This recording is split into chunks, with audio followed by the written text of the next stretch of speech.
I'm now going to call paragraph 5.8 and motion 70, work capability assessment and links to suicide. Congress, this motion obviously discusses some very difficult issues and one that may have affected people in this room. So I would ask speakers to be mindful of this in their contribution. The General Council position is to support the motion. It's to be moved by Mandy Hudson on behalf of the TUC Disabled Workers Conference and seconded by Unite. Thank you. Mandy?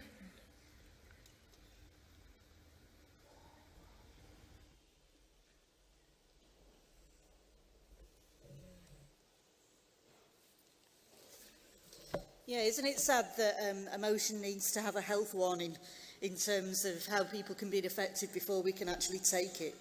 The Disabled Workers Conference felt very strongly about this motion that was brought to that conference around work capability assessments and links to suicide. As you will see, the first paragraph outlines how many suicides have been linked to work capability assessments and how many more prescriptions of antidepressants there have been in the last 3 years as a result of people experiencing anxiety and stress during the work capability assessment. It's very important that we as a Congress put our weight behind this in terms of the different affiliate unions and everything that can be done. So you'll see that there are personal stories in the second paragraph, and Sean's going to talk more about those as he comes to second. I want to particularly address my comments to the way that this horror of people being driven to their deaths has continued over many years, particularly in the last 6 years with the coalition government and then the Conservative government that we've got now. There's a line in the third paragraph: the DWP and government have been brought into disrepute and must be held to account.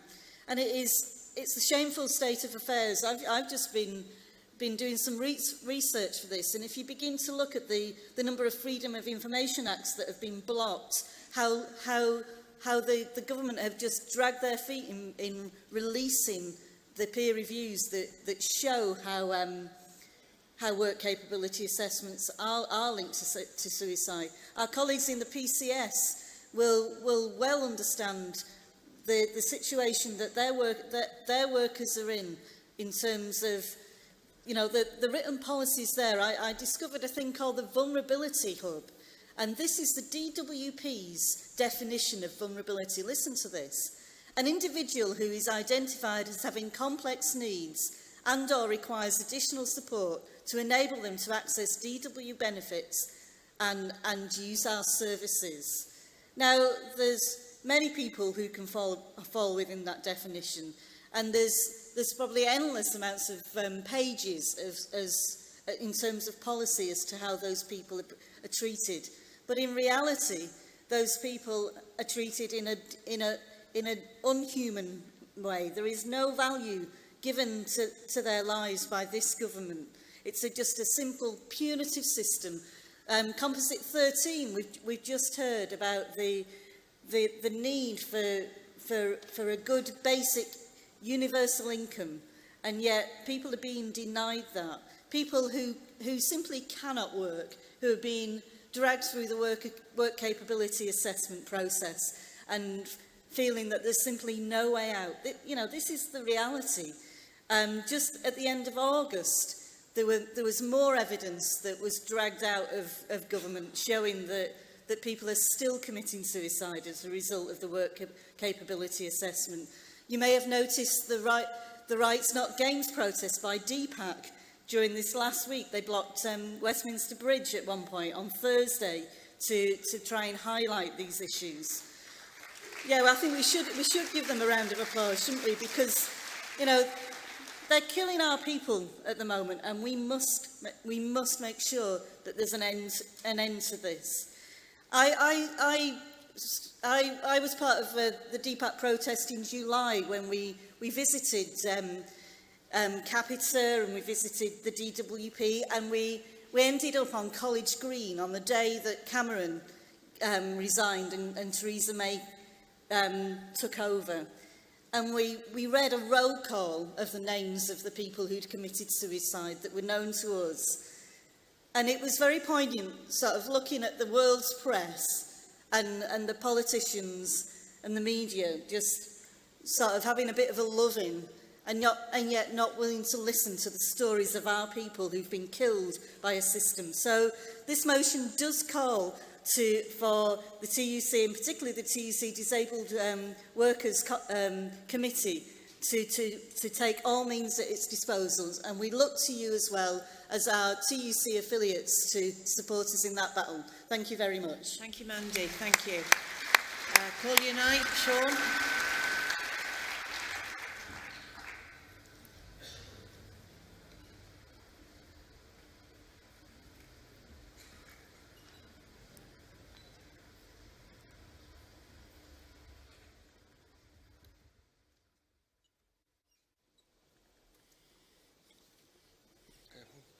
Okay. Hello, President Congress, Sean McGovern, Unite, and TUC General Council member. I'm seconding this very important motion. Comrades, alarm bells began ringing within months of the introduction of the work capability assessment. Stories began circulating of the stringency of the assessments. People with lifelong medical conditions often extremely debilitating, were being found fit for work. Indeed, people with terminal illnesses were failing the assessment. One man who failed the assessment on his deathbed a few months later, with a huge dose of irony, quipped, "At least I died a healthy man." Over the years, Disabled People Against the Cuts and Black Triangle have taken the testimonies of thousands of ill and disabled people. They've taken the testimonies of these people who were found fit for work despite having life-threatening and debilitating conditions. They've exposed the way that the work capability assessment has failed great swathes of people with serious mental health conditions. They've also highlighted the high incidence of suicide amongst people who, on learning they have failed the assessment, can see no future ahead of them. As a result of these failings, people are committing suicides. Others are dropping out of the benefit system as they find the system too uncompromising and punitive.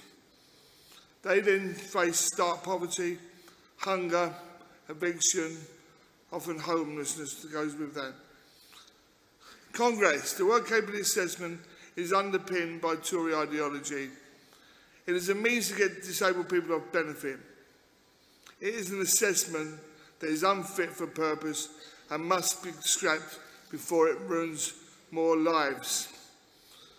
Congress, we demand a fair and transparent assessment, an assessment carried out by not-for-profit organisation, an assessment carried out by healthcare workers whose first duty lies with ill and disabled people, not with profiteering companies. Congress, I second. Thank you. Thanks, Sean.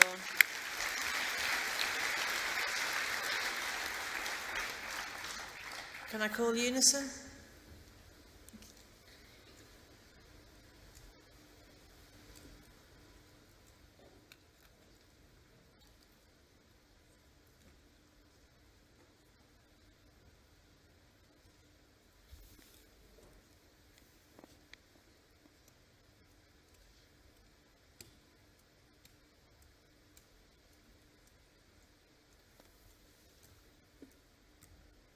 Thank you.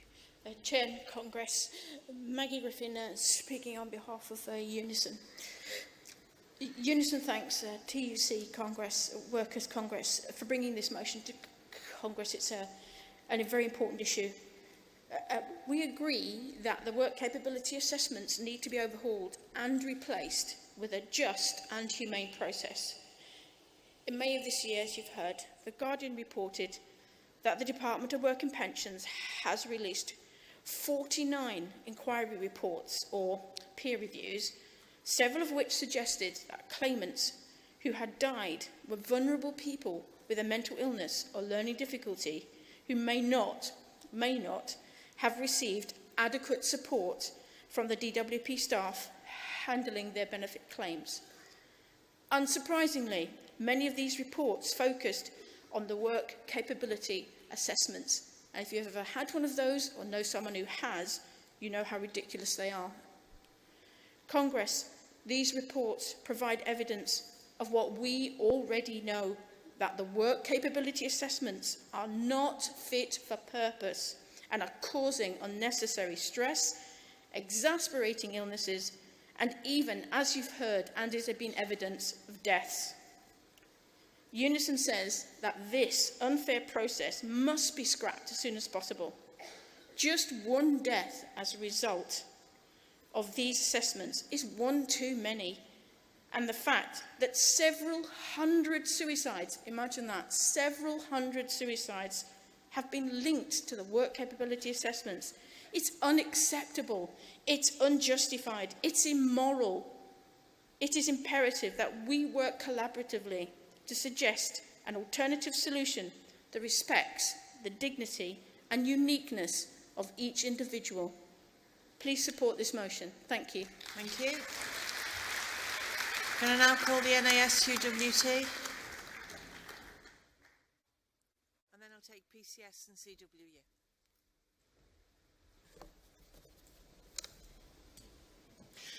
President Congress, Nick Trier, NASUWT, the Teachers' Union, speaking in support of Motion 70. Not only is the Workplace Capability Assessment, or Fit to Work test, an attack on disabled people which disproportionately and adversely affects the most vulnerable in society, but it's also based on a false premise. The premise that there's good, well-paid employment out there for disabled people. The WCA does not assess the chances that disabled people actually have of moving into paid employment, and instead has led to large numbers of disabled people losing benefits, while at the same time their chances of actually moving into job remain very low. This led The Guardian to report in November last year that the Fit to Work tests are adversely affecting the mental health of claimants. Once in employment, the challenges for disabled people remain daunting. Congress, the NASUWT surveyed its disabled teachers and found that 55% of them with a disability have experienced discrimination in relation to pay and career progression. It's often these teachers that find themselves on capability procedures for no reason. It's catch-22. The WCA says they're capable, while their schools say they're not. In joint research with Warwick University, NASUWT found that not only were teachers with a disability more likely to be put on capability procedures or a support programme, but these same procedures are used to put pressure on disabled teachers, leading to high incidence of stress. They're also significantly more likely to be denied pay progression than teachers without disabilities. And despite the obligations imposed on employers under the Equalities Act, NASUWT evidence shows that 72% of disabled teachers who requested reasonable adjustments said they experienced problems or were turned down. Congress, it is a disgrace that 3 in 5 disabled teachers polled at our Disabled Teachers Conference earlier this year reported that they had been subject to bullying, harassment or victimisation as a direct result of their disability. And despite the protections of the Equality Act, disabled teachers continue to be amongst the groups most likely to be on the receiving end of the redundancy process. Congress, the NASUWT wholeheartedly supports this motion and asks you to support its call for its replacement by a more fair and humane process. Please support the motion. Thank you. Call PCS. Thank you.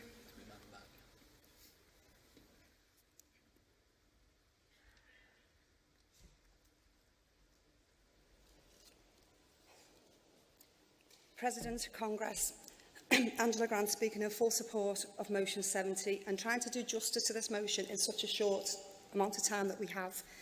And first of all, we want to send our sincerest condolences to the friends and families of all who've died as a result of the unnecessary cuts that have been foisted upon us in the name of austerity. We have royals, politicians, businessmen raking in cash from the public purse, as we've heard, private landlords paying the mortgages from our housing benefit, private companies receiving contracts to medically assess the disabled. These are the people that are benefiting from our benefits while claimants are living in poverty and despair. The social model of disability requires society to provide adjustments so that people can live independently. A great part of that independence comes from social security payments, those that help people in need with their day-to-day caring and mobility. In recent years, we've seen massive cuts, as we've heard, under the Tories' welfare reform agenda, sanctions that are causing destitution, homelessness. But the lowest and despicable and most deplorable of acts is the removal of disability payments under the Employment Support Allowance Work Capability Assessment. This is not welfare reform, it is welfare annihilation. The capability assessment measures ability to work. It's not enough to have evidence from your consultant or your GP to say that you can't work. The government believe if you can breathe, then there's a job that you can do. This is the worst attack ever on the disabled community. And why? Because the country is poverty-stricken. Is it? Well, that is, unless you're one of those people I mentioned earlier who has some entitlement to leech from the public purse. Like Maximus, the latest private company contracted to provide capability assessments. 50% of medical practitioners in their company have never completed proper training. That's why more than 50% of decisions are challenged at appeal. More than 250,000 were overturned. Maximus is failing in its provision. It's putting lives at risk and depriving people of much-needed payments and costing the government far more than they will ever save on the welfare bill. An estimated £1.6 billion over the next 3 years to save less than £1 billion over 4. Ideology. We all know that word. Ideology. PCS members in DWP don't just see the statistics. They deal with flesh and blood people in desperate need and despair. We're constantly under the cosh, pushing back on management targets, time telephony. Don't worry if she's got cancer. Get off the phone. Horrendous. Performance measures, threat to dismissal, members prevented from doing the job that they so badly want to do in serving the public. 30% of PCS members in DWP suffering mental health conditions dismissed and ending up on the other side of the desk as disabled claimants. The whole system is vicious, it's vindictive and it's untenable. This movement is the only line of defence between the Tories and the vulnerable, and we must all launch a visible, strong fight back against the vindictive attack on social security. We must push for all health assessments to be brought back in-house. Decision-makers must be given back, DWP decision-makers to be given back their decision-making powers using the evidence provided by qualified practitioners. We must ensure that social security has humanity and understanding at its core, not the profit of government-backed private investors and companies. We want a supportive, publicly funded, not-for-profit public service. PCS stand with DPAC and all community campaigners as they fight this to end this work capability assessment. And we implore the General Council of the TUC to organise the strength of the TUC to join us in that fight, to campaign with the junior doctors and all the public servants to end the war on the poor. We've heard that Thatcher destroyed the unions. Well, let's dispel that myth and let's now prove our might, fight for our public services, fight for our vulnerable, let's fight for our class. Congress, please support this motion. Thank you. Can I call the CWU?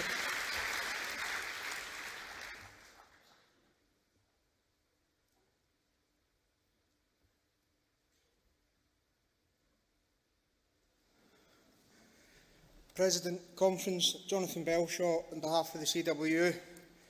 Conference, I'm proud of my union. I'm proud we put this motion to the Disabled Workers Conference, and I'm proud of the unions there that chose it to come here. What the government are doing is mismanagement.